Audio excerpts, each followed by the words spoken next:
السلام علیکم ورحمۃ اللہ وبرکاتہ۔ نماز کے لیے وضو فرض ہے اور وضو کے بغیر نماز نہیں ہوتی۔ آج میں آپ کو وضو کا وہ طریقہ بتانے جا رہا ہوں جو نبی مکرم محمد رسول اللہ صلی اللہ علیہ وسلم سے ثابت ہے۔ نبی علیہ السلام کا وضو اور ہمارا وضو آپ نے اس ویڈیو میں دیکھنا ہے کہ کتنا فرق ہے۔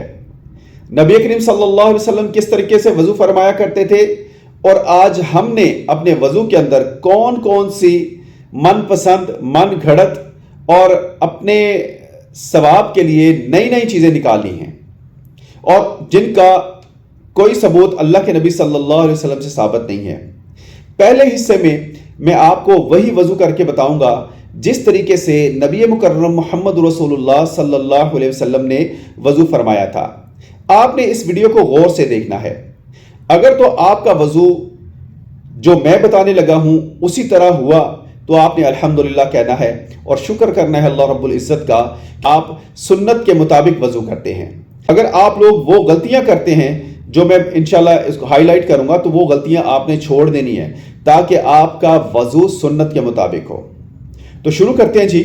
نبی اکرم صلی اللہ علیہ وسلم جب وضو کا ارادہ کرتے تو آپ بسم اللہ پڑھتے اور بسم اللہ پڑھنے کے بعد وضو شروع کرتے اور اپنے دونوں ہاتھوں کو پانی کے ساتھ دھوتے اچھے طریقے سے۔ یہ پورا پنجہ یہاں سے لے کر یہ اوپر تک، یہ پورا پنجہ نبی علیہ السلام پانی کے ساتھ دھوتے۔ ایک چیز آپ نے یہاں پہ یاد رکھنی ہے کہ وضو کے اعضاء کو ایک بار دھونا فرض ہے، اس کے بعد دو بار یا میکسیمم تین بار آپ وضو کے اعضاء کو دھو سکتے ہیں، اس سے زیادہ نہیں، کیونکہ یہ نبی علیہ السلام کا طریقہ نہیں ہے کہ 3 بار سے بھی زیادہ وضو کے اعضاء کو دھویا جائے۔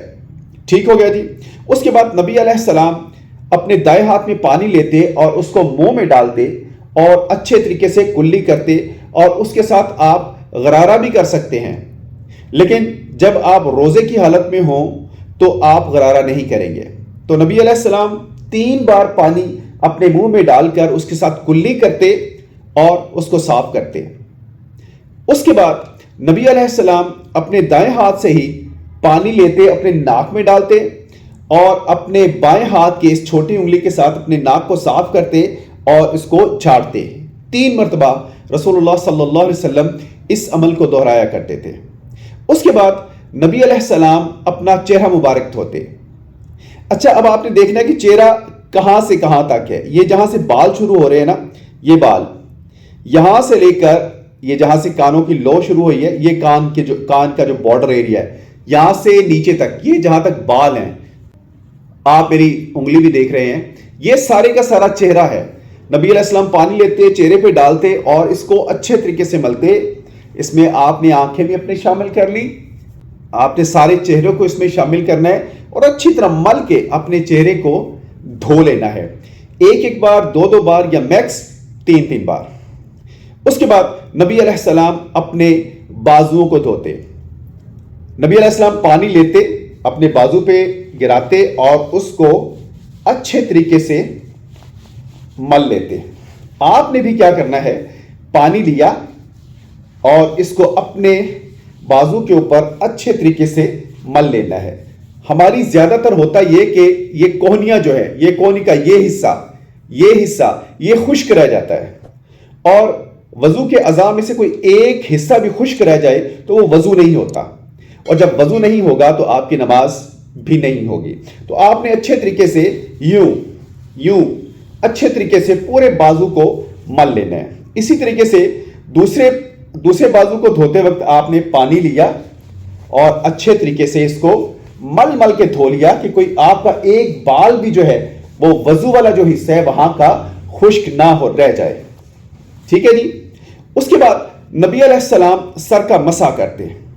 سر کا مسح کس طرح کرنا ہے، آپ نے یہ جو بال شروع ہو رہے ہیں، یہ جو بارڈر ہے، یہاں سے اپنے ہاتھ رکھ کر یوں پیچھے لے جانے ہیں، پیچھے جہاں پہ آپ کی گدی ہے وہاں تک، اور وہاں سے آپ نے ایز اٹ از واپس لے کے آنے ہیں، وہاں پہ چھوڑ دینا جہاں سے آپ نے سٹارٹ کیا تھا۔ ٹھیک ہو گیا جی۔ اس کے بعد آپ نے اپنی یہ دونوں انگلیاں، ان کو آپ نے اپنے کانوں کے اندر ڈال کر اندر سے کانوں کا مسح کرنا ہے اور یہ انگوٹھوں کے ساتھ کانوں کے باہر کا مسح۔ اس کے بعد نبی علیہ السلام اپنے پاؤں دھوتے اور بائیں ہاتھ سے اپنے پاؤں دھوتے اور یہ جو چھوٹی والی انگلی ہے اس کے ساتھ انگلیوں کا خلال کرتے ہیں۔ جس طرح میں نے آپ کو بتایا ہے کہ یہ کوہنی کا حصہ جو ہے یہ اکثر خشک رہ جاتا ہے، اسی طرح آپ کے جو ٹخنے ہیں، ٹخنوں کا حصہ یا پھر آپ کی جو ایڑی ہوتی ہے، ایڑی کی بالکل بیک سائڈ جو ہے وہ خشک رہ جاتی ہے، اس کو بھی آپ نے اچھے طریقے سے دھونا ہے۔ پانی ڈالیں اور اچھے طریقے سے اس کو مل مل کے دھوئیں۔ اسی طرح دایاں پاؤں اور اسی طرح آپ کا بایاں پاؤں۔ وضو کے اعضاء کو ایک دفعہ دھونا فرض ہے، پھر آپ اس کو دو بار اور میکس اس کو تین بار دھو سکتے ہیں، اس سے زیادہ آپ نے اس سے اسراف نہیں کرنا۔ ٹھیک ہو گیا جی؟ اچھا جی، جب نبی علیہ السلام اپنے وضو کو پورا کر لیتے تو آپ اپنے ہاتھ میں تھوڑا سا پانی لے کر اپنے کپڑوں کے اوپر، اپنی شرمگاہ کے اوپر چھینٹا مار لیتے ہیں۔ اب آ جاتے ہیں ان چیزوں کی طرف جو ہم نے وضو کے اندر خود ساختہ، من گھڑت، اپنی مرضی سے جو ہے وہ گھڑ لی ہیں، نکال لی ہیں۔ نمبر 1، جب ہم وضو شروع کرتے ہیں تو اس سے پہلے پتہ نہیں کیا کچھ پڑھ لیتے ہیں، پورا بسم اللہ الرحمن الرحیم پڑھ لیتے ہیں۔ حالانکہ نبی علیہ السلام سے ثابت ہے کہ آپ صرف بسم اللہ بس اتنا پڑھ کے آپ وضو شروع کر دیتے ہیں۔ اس کے بعد ہم نے وضو کے ہر اعضاء کو دھوتے وقت کچھ نہ کچھ پڑھنا ہے۔ بازو کو دھوتے وقت، ہاتھوں کو دھوتے وقت علیحدہ دعا، بازو کو دھوتے وقت علیحدہ دعا، چہرے کو دھوتے ہوئے، مسح کرتے ہوئے، پاؤں کو دھوتے ہوئے، ہر اعضاء کو دھوتے وقت ہم نے کوئی نہ کوئی دعا، کوئی نہ کوئی ذکر کرنا ہی کرنا ہے۔ یہ نبی علیہ السلام سے ثابت نہیں ہے۔ اور اکثر آپ لوگوں نے یہ مشاہدہ کیا ہوگا کہ جب لوگ مسح کرتے ہیں کیا کرتے ہیں؟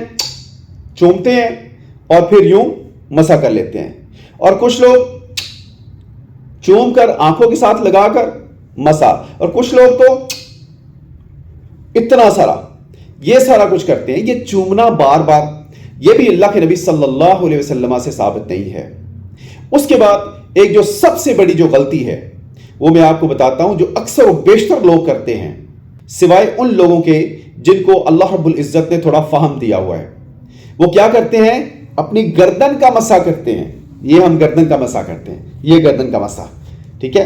یہ نبی علیہ السلام سے ثابت نہیں ہے۔ اس کے ہزاروں فائدے ہوں گے، کروڑوں فائدے ہوں گے، اربوں فائدے ہوں گے، اس سے انکار نہیں ہے، لیکن جو کام نبی علیہ السلام نے نہیں کیا وہ ہم نے نہیں کرنا۔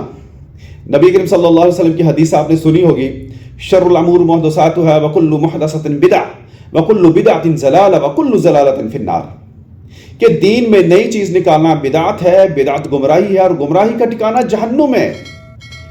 ہو ہی نہیں سکتا کہ ایک کام ہمیں کرنا چاہیے تھا اور نبی علیہ السلام نے ہمیں وہ نہیں بتایا۔ استغفر اللہ تو بولے، ایسا بالکل نہیں ہے۔ اس کے بعد جب ہم وضو کر لیتے ہیں یا پاؤں دھونے سے پہلے بازو دھو لیے، اس کے بعد ہم کیا کرتے ہیں؟ یوں یوں یوں یوں یوں یوں۔ اکثر آپ نے دیکھا ہوگا یہ سٹائل ہوتا ہے، یہ سٹائل ہوتا ہے۔ ارے بھائی، آپ نے تین بار اپنے اعضاء کو دھو لیا ہے، اس کے بعد یہ کیا چیز ہے؟ کہتے ہیں یہ احتیاطی طور پہ ہم دوبارہ مل لیتے ہیں۔ اگر آپ احتیاط کر رہے ہیں تو پھر آپ فجر کی نماز پڑھتے ہیں، وہ پتہ نہیں قبول ہوئی کہ نہیں ہوئی، آپ 4 رکعت اور پڑھ لیں۔ ظہر کے 4 فرض آپ نے پڑھے، قبول ہوئے کہ نہیں ہوئے، احتیاطی طور پر آپ پھر اور پڑھ لیں۔ اچھا، جتنی ہماری بدنی عبادتیں ہیں ان میں تو ہم کہتے ہیں کہ نہیں احتیاط برتنی چاہیے۔ مالی عبادت کی طرف ہمیں بالکل خیال نہیں آتا کہ پتہ نہیں قبول ہوئی ہے کہ نہیں ہوئی، وہ ہمیں پکا یقین ہوتا ہے کہ قبول ہو گئی ہے، اتنی ہی دینی ہے۔ ہم وہ احتیاط کے طور پہ نہیں لیتے کہ پتہ نہیں زکوٰۃ قبول ہوئی ہے کہ نہیں ہوئی، فطرانہ قبول ہوا ہے کہ نہیں ہوا، یہ صدقہ قبول ہوا ہے کہ نہیں ہوا، احتیاط کے طور پر اتنا اور دے دیں۔ ایسا ہم نہیں کرتے۔ تو یہ جو طریقہ ہے میں نے آپ کو بتایا ہے نبی کریم صلی اللہ علیہ وسلم کے وضو کا طریقہ، یہ سیم طریقہ اللہ کے نبی صلی اللہ علیہ وسلم کا طریقہ ہے، اور آپ نے بھی اسی طریقے سے وضو کرنا ہے۔ اگر آپ بھی اس قسم کی حرکات و سکنات کرتے ہیں وضو کے اندر تو اللہ سے توبہ کریں، اس لیے اللہ سے توبہ کریں کہ نبی علیہ السلام کا سنت طریقہ نہیں ہے۔ اور قیامت کے دن نبی علیہ السلام کی حدیث ہے کہ قیامت کے دن ہمارے وضو کے یہ اعضاء یہ چمک رہے ہوں گے۔ یہ نبی کریم صلی اللہ علیہ وسلم کی امت ہوگی جس کی یہ شان ہوگی، جس کی یہ پہچان ہوگی کہ وضو کے اثرات کی وجہ سے جو اعضاء وضو کے اندر دھوئے جاتے ہیں وہ چمک رہے ہوں گے قیامت کے دن انشاءاللہ العزیز۔ اللہ رب العزت ہمیں اپنی پناہ میں رکھے اور ہمیں ہر قسم کے ایسے کام سے اپنی پناہ میں رکھے کہ جس کام کی وجہ سے ہمیں روز محشر نبی مکرم محمد رسول اللہ صلی اللہ علیہ وسلم کے سامنے شرمندہ ہونا پڑے۔ اللہ رب العزت ہماری جان، مال، ایمان، عزت آبرو کی حفاظت فرمائے اور اس میں برکتیں عطا فرمائے۔ جزاک اللہ۔